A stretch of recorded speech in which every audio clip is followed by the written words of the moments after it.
Hey guys, how's it going? I wanted to bring you in and give you an update on this DPMS G2 rifle, all the mods that I've done to it so far.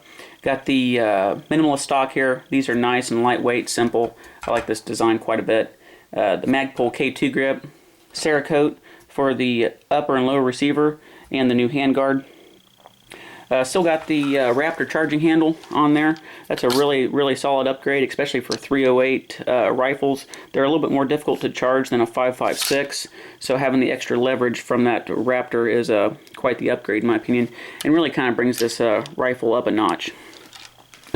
Using a set of UTG pop-up rear sights.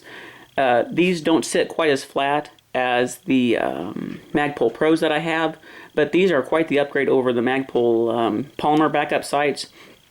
So this is kind of a good middle-of-the-road sight setup that you might want. Like I said, they don't sit quite as flat, but if you're going to run a scope or or a red dot even, they should clear that just fine. You can see that Cerakote job is taking a beating from some of those shell casings that are getting thrown out of there. This being a carbon link gas system, might be a little bit over gassed, but like I said, it really gets those casings out of there, so that's good to go. I do have a CMC trigger in here. I've been having some issues with it. The rifle will eject the previous casing, load a new round, but then sometimes the trigger isn't resetting. So the rifle is making a full stroke, but the trigger is the issue here. So I've contacted them several times and they have not got back with me, so I'm really disappointed in their customer service so far on that. Well, hopefully we can get that resolved pretty quickly. On this handguard here, I waited for quite a while for it. This is a UTG handguard, and this is coming out of their Pro line, which is USA produced, and I think that's pretty awesome that they are making the effort to produce some of these things here in the States. Nice and slim, lightweight. The reason I waited for this particular handguard is because it uses the this style of mounting where the bolt actually goes from the handguard to the barrel nut. The other styles that I've seen for the G2 rifles, they use the crimp on, or they just clamp over the barrel nut, and I don't like that. I think that's a failure point. I've had issues with that style of handguard in the past before, so having that this type of mounting is much stronger in my opinion. I like this quite a bit, and I'm glad I waited for it. This has got the AP4 style barrel, so a little bit lighter weight in the barrel profile, which I like for this style of rifle and how I plan to use it.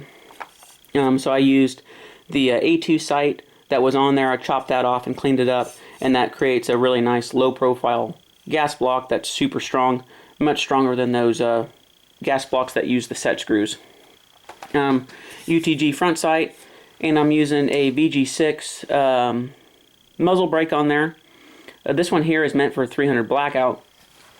So the 308 version is an extra port longer, and I wanted to try to keep it a little bit more compact, so I went with this 300 blackout version, and it reduces the recoil quite a bit, so I'm pretty happy with that. I'm just trying to keep the package as short as possible, and I went ahead and changed their crush washer out for a jam nut. I think that's a lot nicer. You can remove the muzzle device and put it back on, no issues. You don't have to get a new crush washer. So that kind of runs that down. Still waiting on a nice 1:8 or a 1:10 scope for this rifle, but those get pretty expensive pretty quickly. So that is in the works, but for right now I'm just enjoying running the iron sights on this 308. That 308 really smacks those steel plates pretty nicely. So this is a lot of fun to run, and been enjoying it quite a bit. So no issues so far with the rifle itself. We need to get this trigger figured out, but still loving the rifle. Thanks a lot for watching. I'll see you in the next video.